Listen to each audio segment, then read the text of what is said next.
Luther Ashcroft built his empire in the shadows of East London, while Cillian Broderick ruled Dublin through fear and blood. But neither man was prepared for Saoirse Vex, the faceless queenpin who would dismantle their worlds without ever showing her face.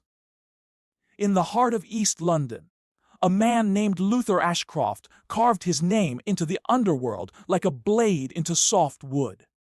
He wasn't loud or flashy, but his presence spoke volumes.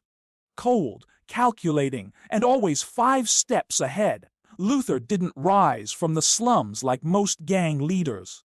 He was born into a working-class family that owned a failing auto repair shop.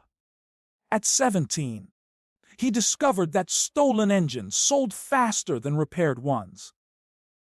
By 21, he'd built a network of chop shops, handling everything from hot-wired mopeds to hijacked luxury vehicles. But that was just the start. Luther assembled a crew of loyal men and women, all willing to get their hands dirty. He called them the Ashcroft Syndicate. To outsiders, they were whispers, ghosts in the alleyways. But inside East London, they were storm clouds. They started with small, time operations, robbing delivery vans, reselling electronics, controlling a few estates with low-level pushers. But Luther wasn't content with scraps.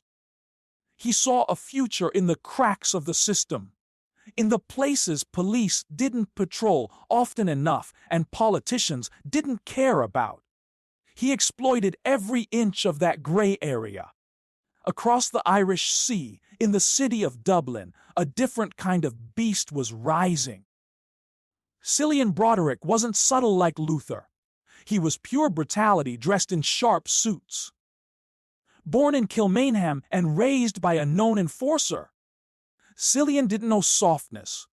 His gang, the Kilmainham Order, earned its name from the way they restored order in the neighborhoods by erasing anyone who stepped out of line.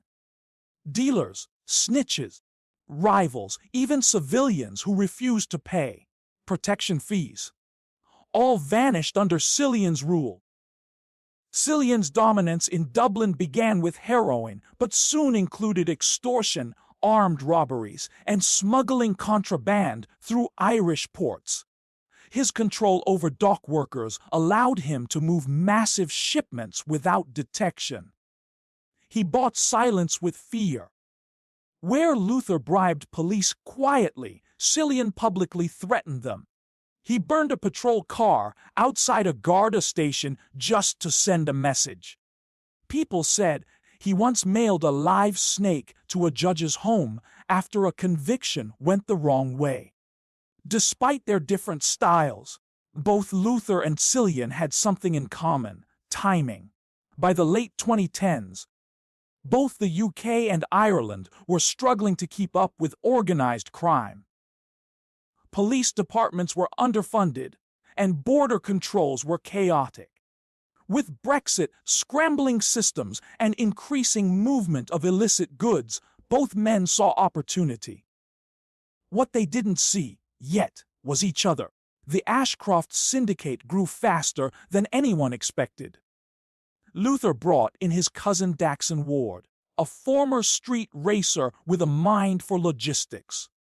Daxon turned drug deliveries into timed routes that evaded surveillance and roadblocks. The Syndicate branched into club security, arms trafficking, and online fraud. Luther started laundering his money through fake companies, record labels, barbershops, and used car dealerships. Meanwhile, in Dublin, Cillian Broderick was facing pressure from Eastern European gangs trying to move in. Instead of fighting them, he offered them a deal. He'd give them half of the northern port trade if they helped him eliminate his rivals in the south. Within months, several long-standing Irish crews had disappeared. Some were found hanging from motorway bridges, others stuffed in burnt-out vans. Cillian's reputation wasn't just feared, it was legendary. What neither man expected was how quickly their territories would start to overlap. A failed gun shipment meant for Cillian ended up seized by customs in Liverpool. The crate was traced back to a front company tied to Luther Ashcroft. Cillian took it as a sign of disrespect. Luther thought it was sabotage.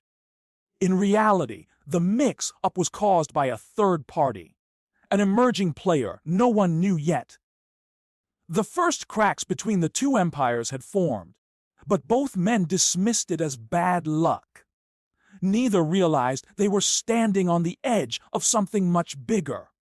One driven by strategy, one ruled by fear, and both completely unaware that their collision would shake not just Dublin or London, but the entire underworld of the UK and Ireland. The war hadn't started yet, but the pieces were already moving. In Birmingham, a city caught between old industry and modern decay. The streets were no stranger to crime. But when Luther Ashcroft decided to expand his reach beyond East London, the rules of the game shifted. Birmingham had its own criminals, its own codes. Still, Luther saw an opportunity in its fractured gangs and forgotten neighborhoods. He sent his cousin, Daxon Ward, to plant the Ashcroft flag. Daxon was a different breed. Where Luther was cold and calculating, Daxon was wild and unpredictable. His face bore scars from a knife fight at 17, and his knuckles were always raw. He had been a street racer, a car thief, and a bare-knuckle brawler before Luther gave him purpose.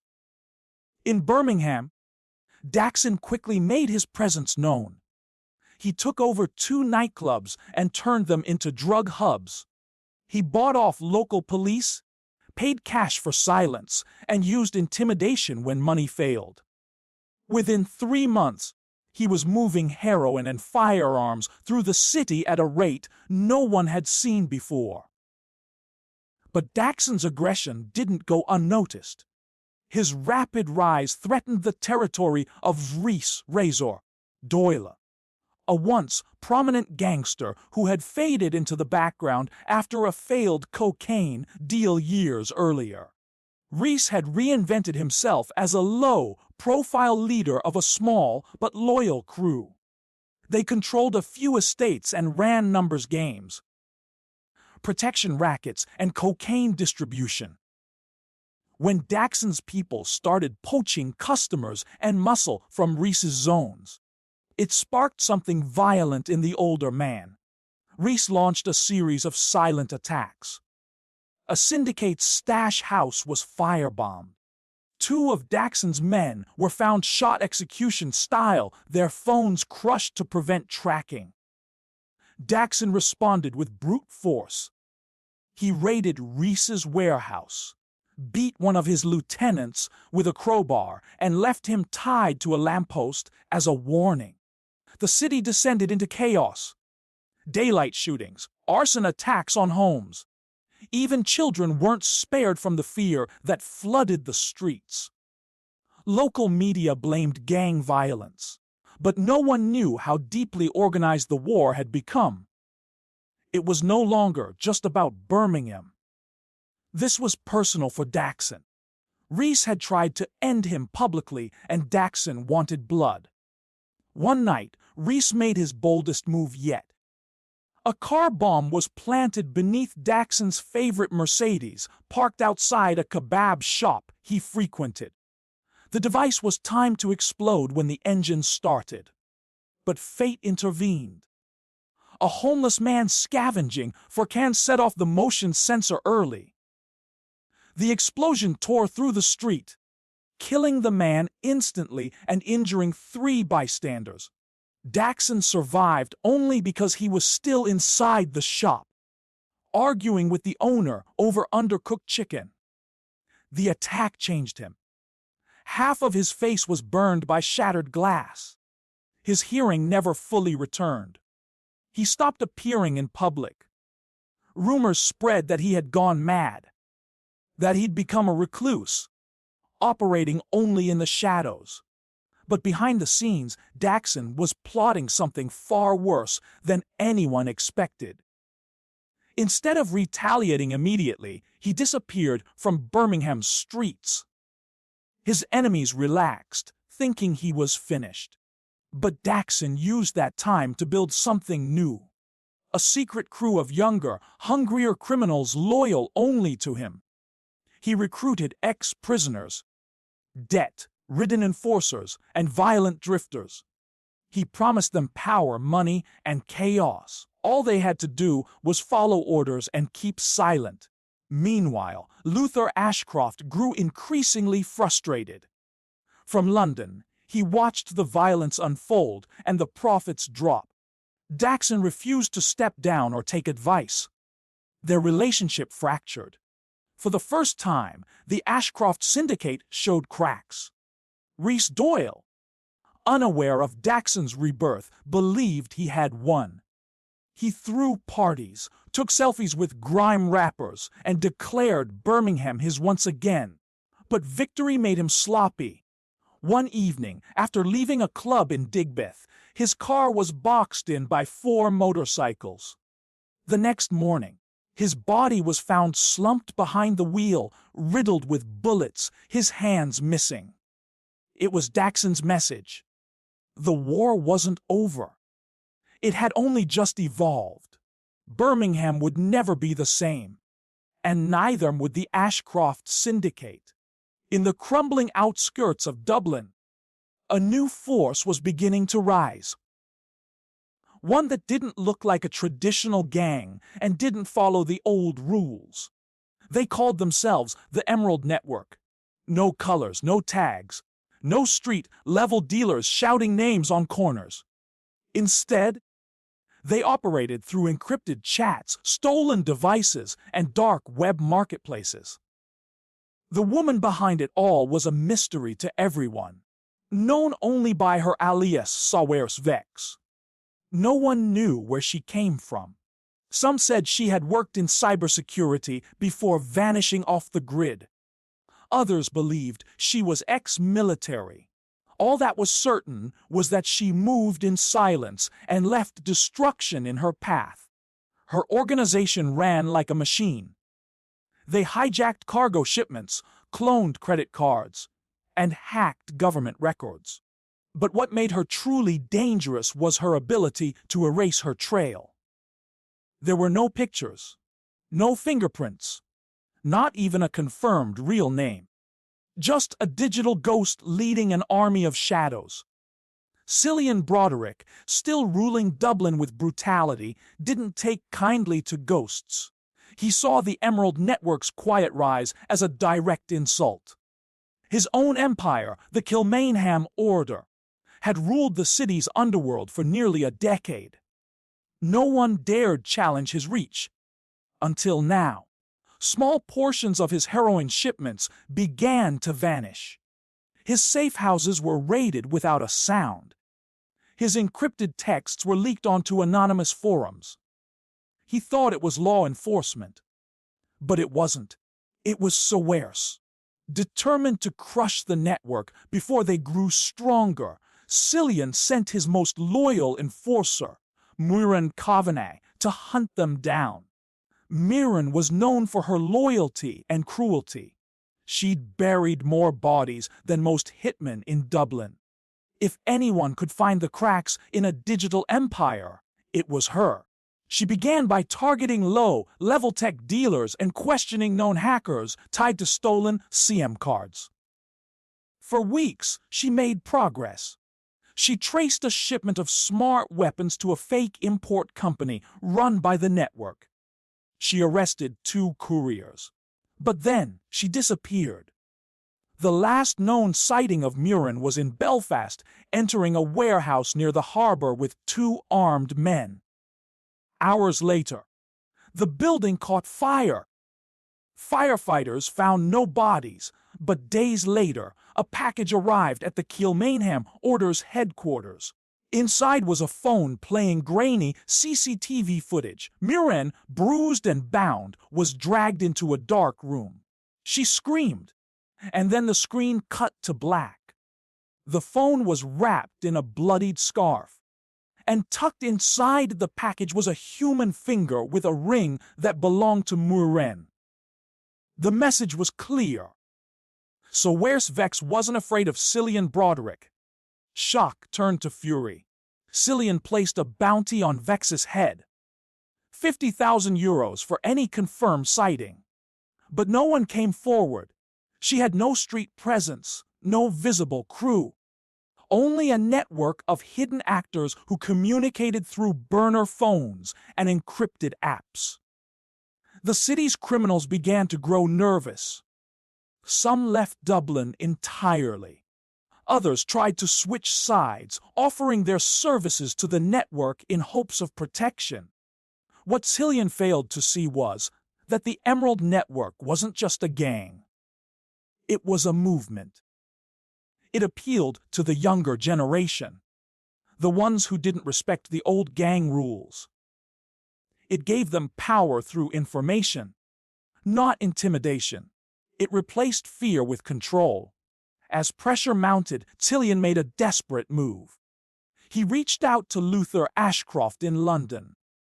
Though the two men had never worked together, Cillian believed an alliance could help him crush this new threat.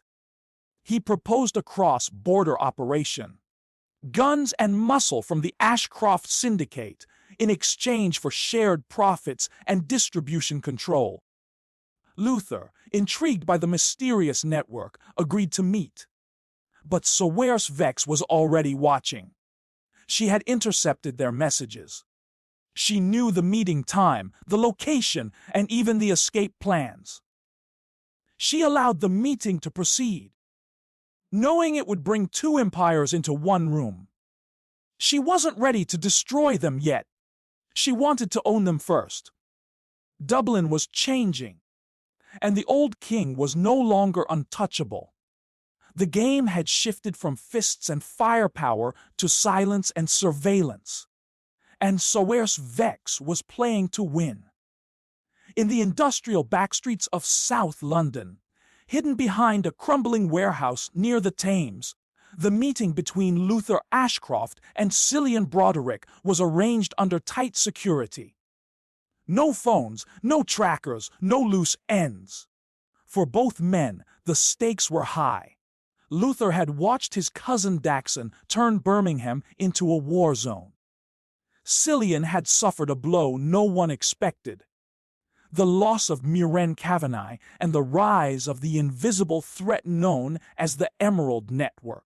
Now, their only chance at survival meant something neither of them preferred: sharing power.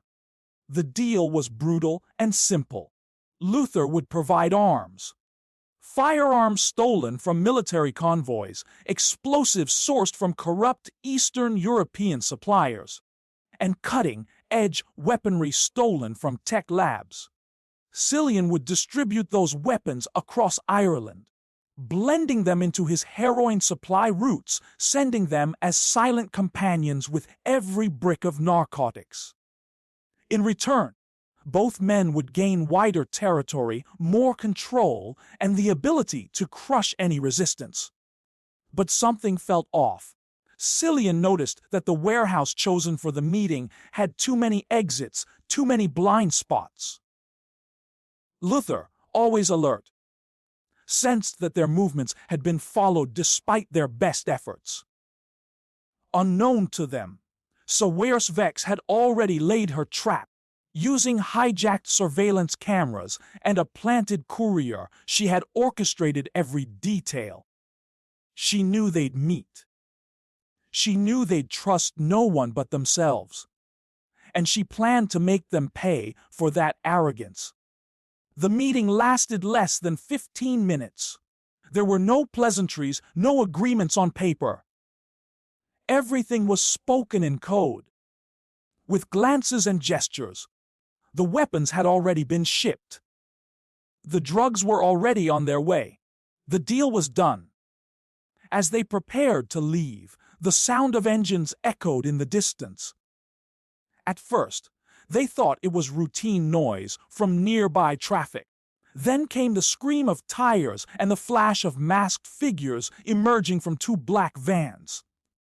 Within seconds, bullets flew. Luther's driver dropped instantly. Cillian ducked behind a crate, returning fire with a Glock he'd tucked in his coat. The warehouse erupted into chaos. Smoke grenades filled the air, followed by silence, eerily fast and efficient. When the dust cleared, Luther was on the ground, shot 3 times in the chest. Still breathing, but barely.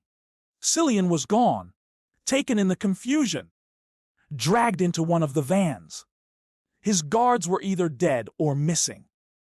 The entire scene was cleaned in under 4 minutes, leaving only a message spray painted on the wall: no kings, no thrones.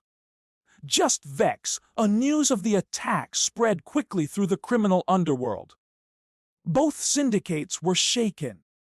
The Ashcroft Syndicate went into hiding, their leadership fractured. Ward, who had remained quiet for months, reserve-faced with a vicious counterstrike against a known Emerald network associate in Manchester. He tortured the man for hours, live-streamed it to an encrypted server, and left his body hanging outside a school as a message. But his rage was too late. Saoirse had already taken control of the supply chains. The ports were hers. The customs officials had been bribed. The shipping containers, once carrying arms and heroin for Luther and Cillian, were now rerouted to new names. Shell companies owned by the Emerald Network. In just a week, both criminal empires lost access to their primary income streams. Their lieutenants jumped ship. Their soldiers refused orders, and entire operations were frozen. No one knew where Cillian was being held. Rumors swirled. Some said he was tortured in a soundproof room beneath an old pub in Limerick. Others claimed he had already been executed. As for Luther, he survived the shooting but slipped into a coma. The last remnants of his control vanished with each day he lay unconscious. And in the silence that followed, Saoirse Vex emerged not through television or newspapers, but in encrypted messages sent to the Underworld's elite. A new code, a new order, a new queen in control of everything from digital currency laundering to street-level enforcement. She offered protection, access, and profit, but only to those willing to erase their past allegiances and pledge loyalty to her system. She hadn't just ended the meeting. She had rewritten the entire structure of organized crime between London and Dublin.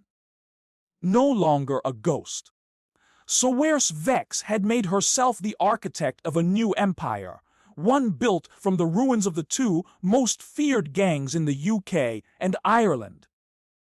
In the weeks following the South London ambush, the criminal world on both sides of the Irish Sea stood still. What had once been an ecosystem dominated by long-standing loyalties, brutal leaders, and well-known rules was now a fragmented and unpredictable landscape. The Ashcroft Syndicate was broken. Its feared leader Luther Ashcroft, still in a coma, heavily guarded in a private ward with round-the-clock surveillance. No visitors were allowed, not even his own blood. The Kilmainham order had gone quiet. Cillian Broderick hadn't been seen or heard from since the night of his capture, and whispers about his fate only deepened the fear. But it wasn't silence that ruled now. It was precision. In the power vacuum, Saoirse Vex moved quickly. She didn't take the spotlight. There were no parades of dominance, no turf wars, no flashy headlines. Instead, her new regime was marked by control, secrecy, and the erasure of anyone who asked questions. One by one, key figures from both empires either disappeared or reappeared as newly loyal operators under her control. Safe houses once run by Luther's men now flew no flags.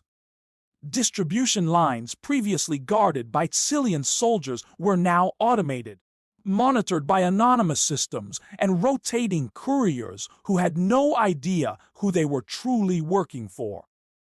Saoirse didn't need to show her face. Her empire operated like a silent storm. Money moved faster than ever, through untraceable cryptocurrencies and shell companies registered in countries with no extradition treaties. Firearms continued to flow, but only to trusted clients. Heroin shipments arrived on schedule. The chaos was gone. In its place stood a ruthless kind of order, enforced through fear and digital intelligence. Surveillance drones captured footage of betrayal. Passwords expired every 48 hours. Meetings were rare, and when they happened, they were masked, recorded, and encrypted. Some tried to resist. Daxon Ward, hiding in the shadows of Liverpool, began plotting a comeback. Disfigured and unhinged, he blamed everyone. Luther for abandoning him, Cillian for underestimating him, and now Saoirse for turning his bloodlust into irrelevance. He attempted to rally remnants of the old Syndicate.